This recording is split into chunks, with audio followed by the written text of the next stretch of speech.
Toronto had just witnessed a massacre. Belinda Bencic, the Swiss veteran, the Tokyo Olympic gold medalist, had done what no one had done in nearly 2 months. She had beaten Alexandra Eala. And not just beaten her. She had demolished her. 6-4, 6-0. A bagel in the second set. A statement victory that sent shockwaves through the tennis world. Eala's 7-match winning streak, the longest of her career, had been snapped in brutal fashion. The Filipina sensation who had conquered Washington, who had beaten Jessica Pegula, Naomi Osaka, Elina Svitolina, and Leylah Fernandez in a single tournament, had been brought to her knees. She looked tired. She looked defeated. She looked like a player who had finally run out of gas. Bencic stood at the net, shook Eala's hand, and walked off the court with a smile. She had cracked the code. She had become the last player to beat Alex Eala on a hard court. But here is the twist that nobody saw coming. That defeat did not break Alexandra Eala. It awakened something far more dangerous. In the days that followed, as she rested in Cincinnati, as she got her haircut and let her nails grow out, something shifted inside the young Filipina. The sadness turned to anger. The exhaustion turned to fire. And the silence turned into a warning that I'll beat you badly. Those words, spoken in the quiet of her hotel room, were not just a promise to herself. They were a declaration of war. A brutal, unflinching warning to Belinda Bencic and to the entire tennis world. The U.S. Open is coming. The biggest stage in tennis. The final Grand Slam of the season. And Alexandra Eala, the 21-year-old from Quezon City who has already broken every Philippine tennis record, is coming for revenge. Welcome to the story of a champion who refused to stay down, and the brutal warning that has the tennis world holding its breath. August 9th, 2026. Toronto, Canada. Sobeys Stadium. The National Bank Open, a WTA 1000 event, the same tier as a Grand Slam in terms of ranking points and prestige.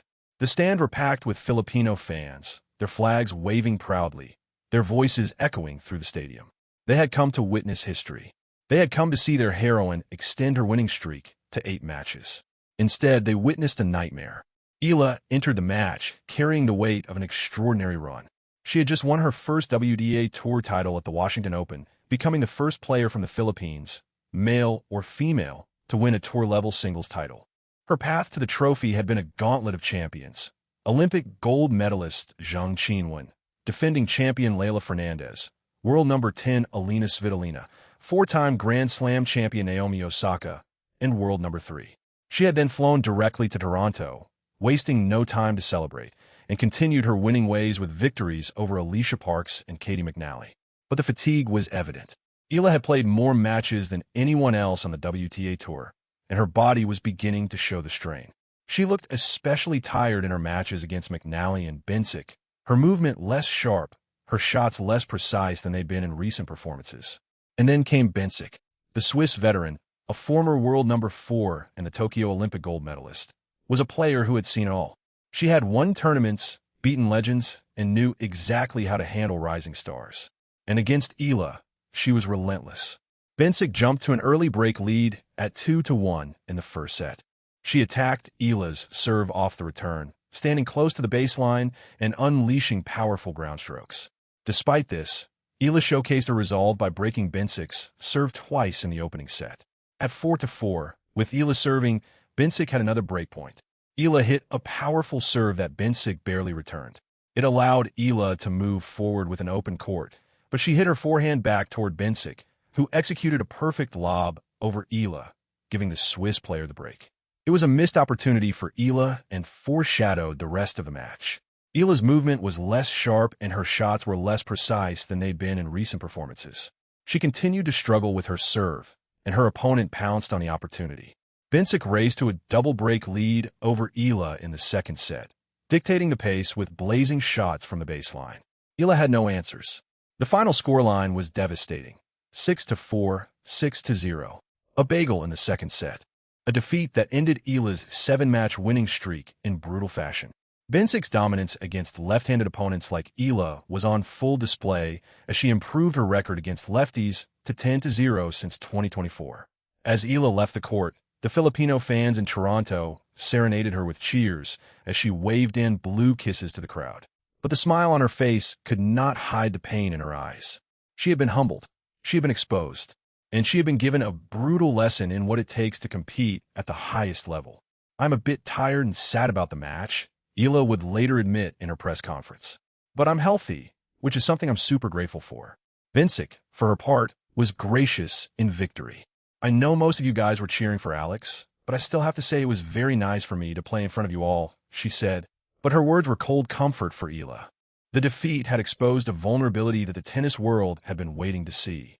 The question on everyone's mind was simple. Could Alexandra Eala bounce back?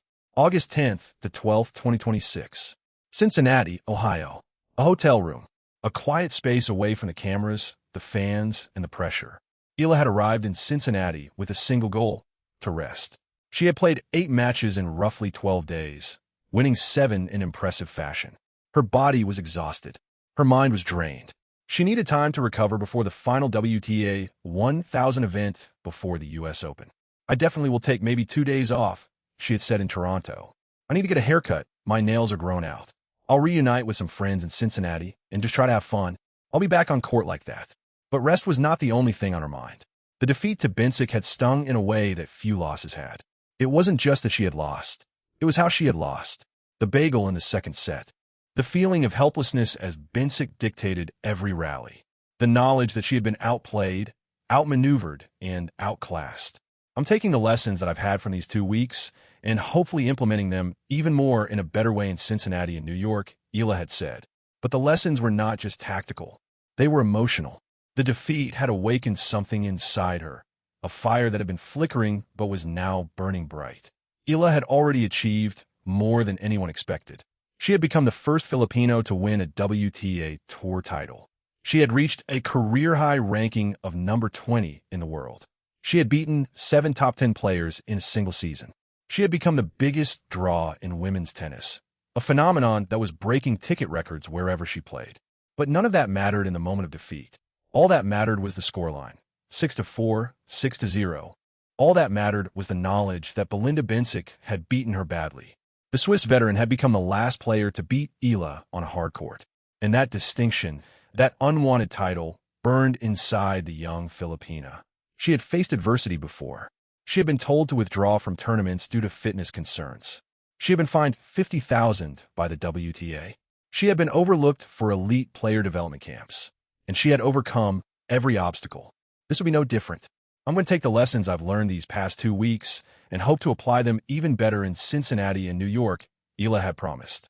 But the promise was not just to herself. It was a warning, a declaration, a statement of intent that would echo through the tennis world.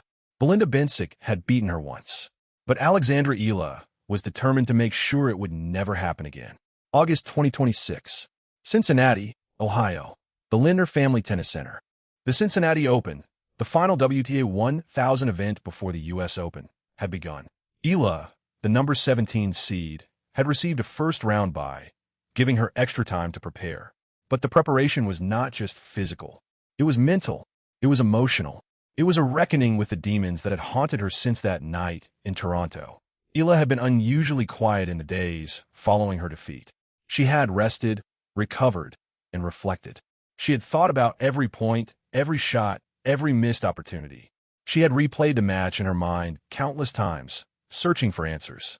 And then, in a moment of clarity, she found them.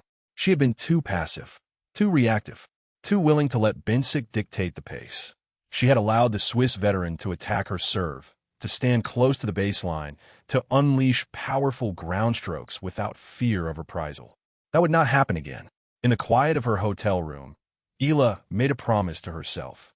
A promise that would become a warning to Bencic and to the entire tennis world. "I'll beat you badly." The words were spoken softly, but they carried the weight of a declaration of war. Eala was not just aiming to win the next time she faced Bencic. She was aiming to dominate, to humiliate, to return the favor of that 6-0 bagel in Toronto.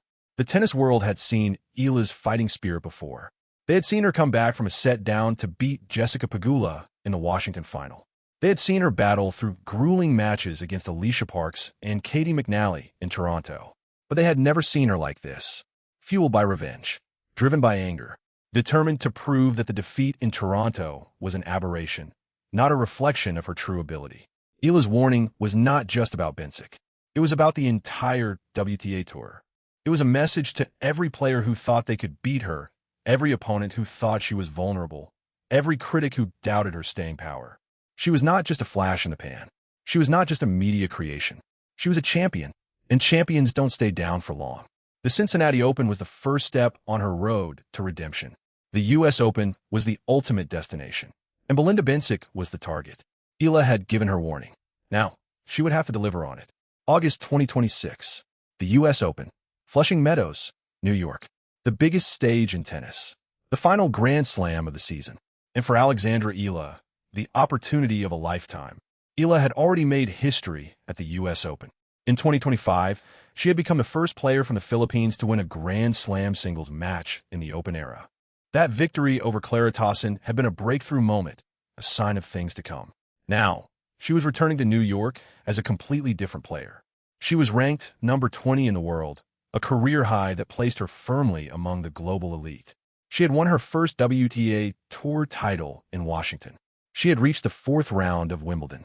She had beaten 7 top 10 players in a single season. She was one of the biggest draws in women's tennis, a phenomenon that was breaking ticket records wherever she played. But the U.S. Open was different. It was the Grand Slam. It was where legends were made. And for Eala, it was where she could cement her legacy.